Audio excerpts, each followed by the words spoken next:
I can fly.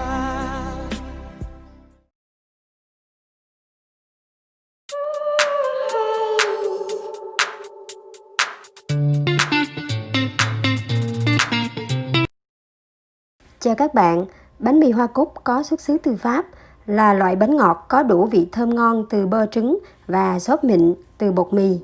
Hôm nay, góc nhà mẹ Chip sẽ cùng cả nhà tìm hiểu loại bánh này với những chi tiết đơn giản nhất. Hai trong những nguyên liệu làm nên sự thơm ngon của bánh mì hoa cúc đó là bơ và trứng. Bơ lấy từ tủ lạnh để ở nhiệt độ phòng chừng 15 đến 30 phút, sau đó xắt nhỏ bơ cho vào một thố nhỏ. Cho vào 3 thìa ăn phở đường cát, 40ml sữa tươi và 50ml kem tươi. Cho thố lên bếp đun cách thủy với lửa nhỏ, đồng thời khuấy đều cho bơ và đường tan chảy hoàn toàn đến khi hòa quyện vào cùng với hỗn hợp sữa thành một màu vàng đẹp như thế này là được. Khi công đoạn này xong, ta sẽ nhấc thố ra khỏi bếp và để nguội. Giờ thì tách vỏ 2 quả trứng cho vào bát nhỏ và đánh tan.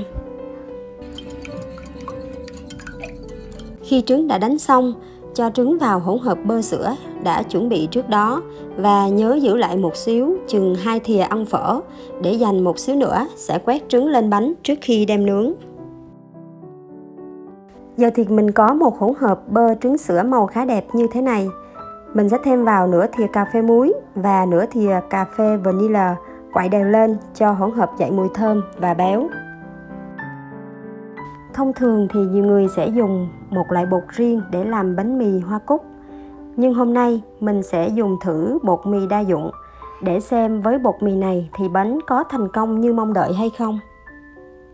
Với ổ bánh 450g mình sẽ dùng 260g bột để ra ngoài một thìa cho phần làm áo. Còn lại mình sẽ cho 1,5 thìa men đã kích hoạt vào trộn đều với bột. Bột sau khi đã trộn đều với men thì ta chia làm 3 phần và lần lượt trộn vào hỗn hợp bơ trứng.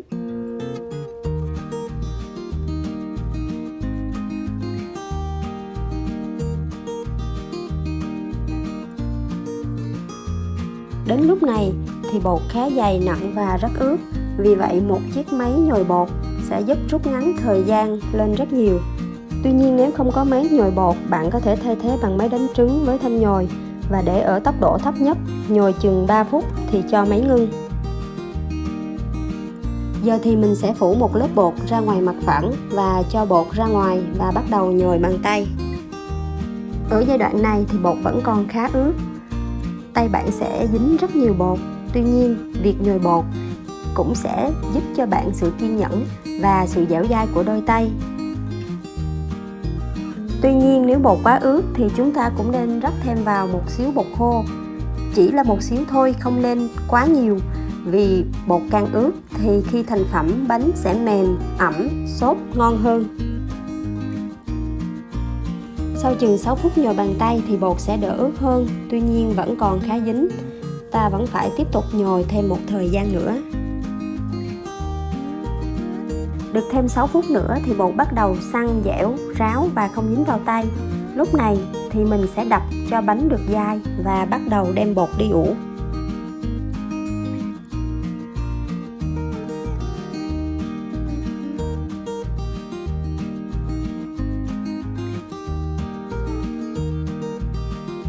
Quét một lớp dầu ăn vào thành và đáy của thố, mục đích để bột khỏi dính. Sau đó cho bột vào, đậy lại bằng khăn vải và ủ trong lò vi sóng chừng 60 phút.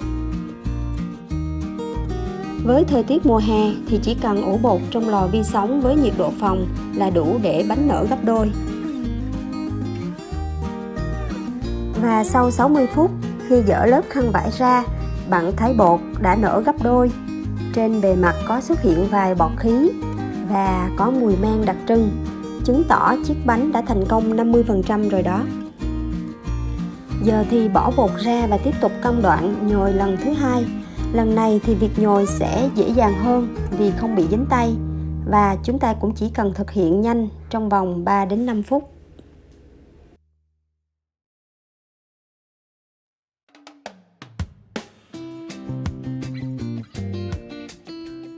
Sau khi nhồi xong lần thứ hai, chúng ta sẽ tiếp tục cho bột vào nồi và ủ thêm 30 phút.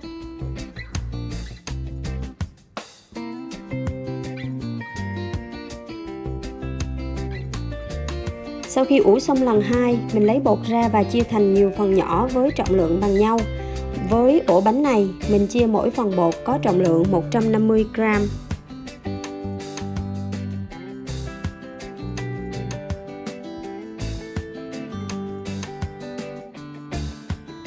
Phân chia các khối bột xong, ta sẽ tiếp tục nhồi và tạo hình bột thành những thanh dài. Sau đó ta sẽ khéo léo tết các thanh bột thành một chiếc bím khá xinh xinh. Thử tưởng tượng bạn thích bím tóc như thế nào thì việc tạo bím cho bánh mì cũng có cảm giác hao hao như thế. Đặt các thanh bột trên một mặt phẳng với chiều dài bằng nhau và thực hiện thao tác đan chéo các thanh bột. Sau khi tạo hình xong, ta sẽ cho bột vào khuôn và đem đi ủ thêm 20 phút. Có rất nhiều cách tạo hình bánh mì hoa cúc. Bạn có thể thắt bím hoặc tạo hình bánh mì thành những khối tròn hoặc khối hình chữ nhật và xếp chúng nằm cạnh nhau trong một khuôn rồi đem đi nướng.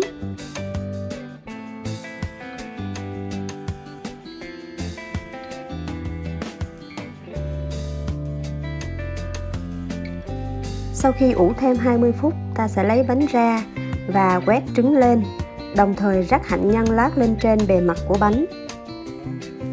Phần hạnh nhân này tuy không bắt buộc nhưng sau khi nướng sẽ cực kỳ thơm ngon và làm dậy mùi hương của bánh. Và tùy vào từng đặc điểm của lò nướng mà ta sử dụng một loại nhiệt độ phù hợp. Thông thường thì sẽ bật trước lò nướng khoảng 10 phút cho lửa nóng đều, sau đó thì cho bánh vào nướng.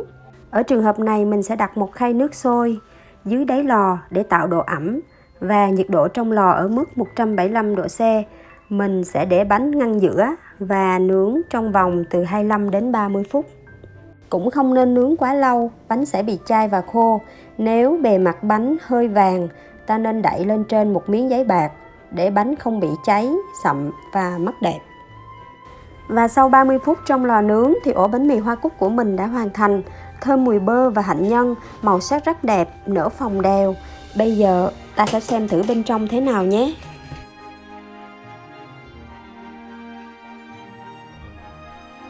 Wow, nhìn là biết ngon rồi đúng không? Phần ruột bên trong rất mềm nuột, xốp, mịn, nhìn rất là ngon. Như vậy lựa chọn dùng bột mì đa dụng để làm bánh mì hoa cúc cũng là một lựa chọn đúng, rất tiện cho những ai không tìm được loại bột đặc trưng để làm bánh mì này. Và bằng những thao tác đơn giản nhất, bạn sẽ dễ dàng có ngay một ổ bánh mì hoa cúc với vị ngọt vừa phải, độ béo, độ thơm giòn của hạnh nhân, rất an toàn và rất dinh dưỡng cho những bữa sáng hoặc bữa xế chiều cùng cả nhà. Cảm ơn mọi người đã theo dõi. Xin chào và hẹn gặp lại vào thứ Bảy mỗi tuần trên kênh Góc Nhà Mẹ Chip.